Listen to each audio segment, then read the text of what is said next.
This is yoga because this is union with the eyes. Yoga originally was the word union. There's so many disciplines within yoga, hatha yoga and many others. This is a union with your eyes. You unite with your eyes. You learn how they're stressed, you teach them to relax. You learn how you lose peripheral use of the eyes, you teach yourself to bring it back. You learn how you look in a frozen way all the time at the computer. You don't go to the optometrist to get special glasses to freeze even more the computer. You blink. You open your eyes. You look at the periphery. You look far away, and you pay attention to the movement of the print of the computer, and you don't try to focus in a very frozen way. So the whole point is, you unite with your eyes, and you take care of them. They're precious.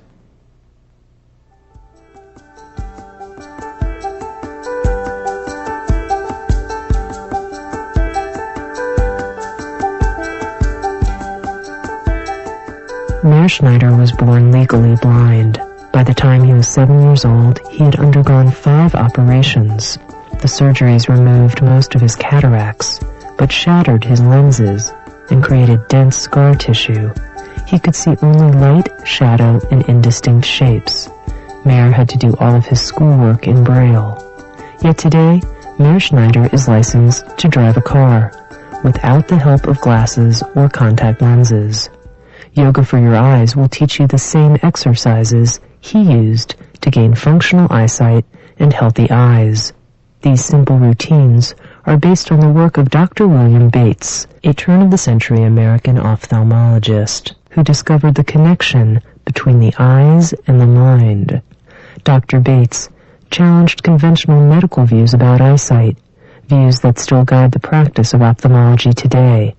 Most doctors still treat our eyes as isolated organs that can never improve once they begin to fail.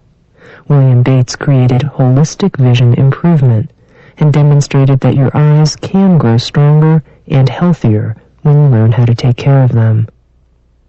The exercises in Yoga for Your Eyes can be organized around 3 basic principles: relaxation, strength, and flexibility. These exercises will help you avoid eye strain, improve your peripheral vision, strengthen your weaker eye, and balance the use of both eyes together. You'll learn to perceive greater contrasts, create a more flexible gaze that moves with ease and clarity between near and distant objects, and notice smaller details in everything you see. Do not wear glasses or contact lenses while doing these exercises. The more you do the exercises, the less you'll need corrective lenses of any kind. However good or poor your vision, you can strengthen your eyesight measurably by regularly practicing Meir Schneider's Yoga for Your Eyes. I'm so happy to welcome you to the real exercises. I want to share them with you. They were so effective with so many people for 26 years. A very major decision has to be made by you. You must take away your glasses or your contact lenses. I know that many of you are attached to them. But for the purpose of eye exercises, please take them away. Don't compare your vision without the lenses to the one that you have with the lenses. Nurture your fuzzy vision and work with it. We will do many exercises indoors and even more exercises outdoors. And what's so important is that you will have high morale and a good mood. Have a lovely experience.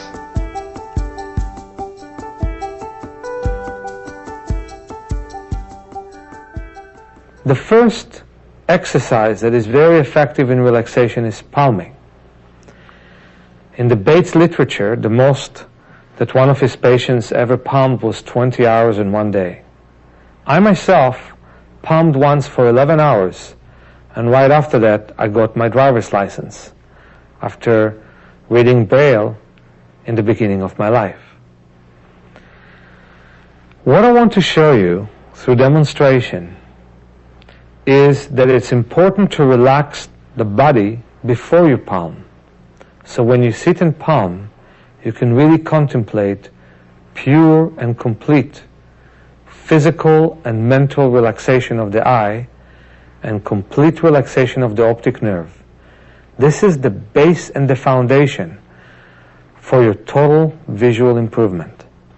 Palming is an exercise, and so it's an option. And if palming doesn't work for you, you can sit in a dark room and visualize darkness and blackness. But if it does work for you, it's a very good exercise. It's very different than sleep, because sleep is a passive, unconscious rest, which we cannot do without. But palming is a conscious rest that helps you see exactly how tense you really are. In fact, with every true practice of relaxation, you learn about your true tension. First, relax your body. Tony, if you don't mind, intertwine your fingers and move the arms in rotating motion in both directions. Breathe deeply in and out through your nose to your abdomen. Many people inhale through their mouth. Don't do that. And don't even exhale through the mouth. Just inhale and exhale through your nose. And that slows down your breathing and helps oxygenate your blood. Now, please stand up and put your hands against the wall. We're not arresting you or anything. Move your chest forwards and backwards. Only move the chest. The elbows are straight. The hips are not moving. Only the chest moves back and forth. And you do it for around 12 or 15 times. You breathe deeply. You breathe slowly. Even though the hips move a bit, you don't make them move. It's only the chest that moves. And when you move forwards, you can move your head from side to side all the way. Stay forwards and move your head all the way from side to side. Side to side. And when you move backwards, stay backwards and move your head all the way from side to side. The chest muscles and the rib muscles and the shoulder muscles support the neck and the arms. And they must relax for the palming to be successful. So if you had a long drive, a long airplane flight, or you were sitting for a long time, start by walking backwards, by moving your shoulders in rotating motion.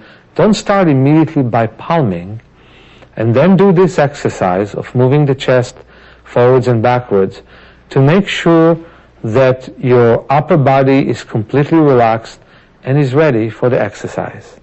Now, you can stand in the opposite way and intertwine your fingers and move the arms in rotating motion in both directions. And you can probably feel that your arms are loose now. Am I correct about that? Yes.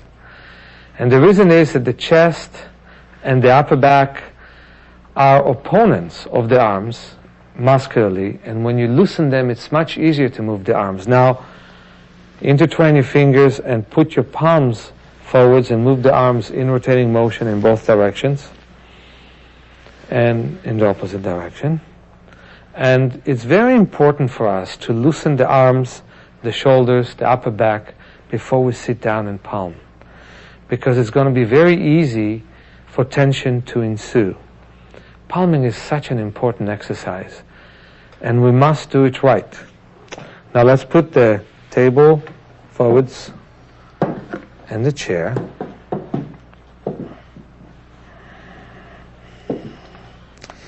And first of all, rub your hands until they're warm.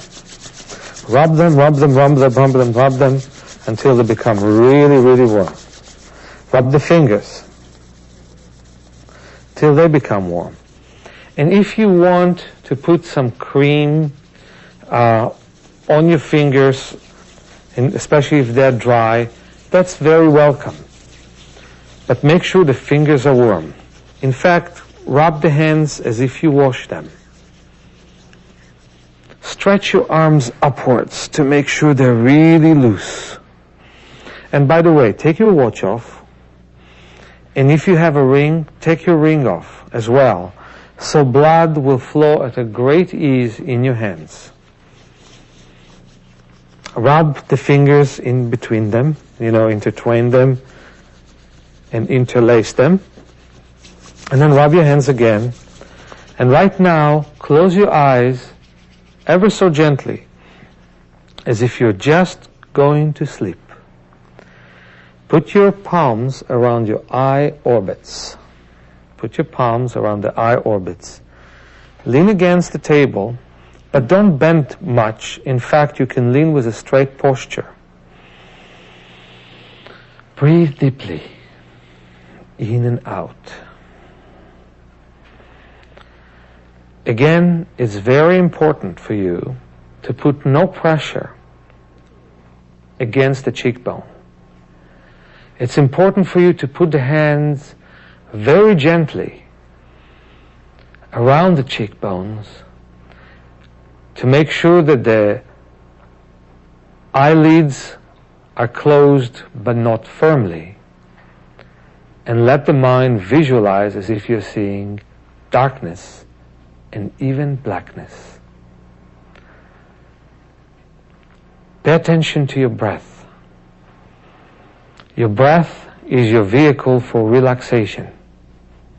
Breathe deeply in, breathe slowly out, in and out through your nose. Feel that your abdomen and your waist are expanding as you inhale and are shrinking as you exhale. Feel that your ribs and your chest and the upper back are expanding as you inhale and are shrinking as you exhale. Feel that your neck is expanding as you inhale and shrinking as you exhale without any tension. Visualize that your head expands as you breathe in and shrinks when you breathe out. And the whole upper body expands when you inhale and shrinks when you exhale. As you breathe, visualize that your arms are expanding and shrinking, expanding when you inhale and shrinking as you exhale. As you breathe, visualize that your hips and thighs are expanding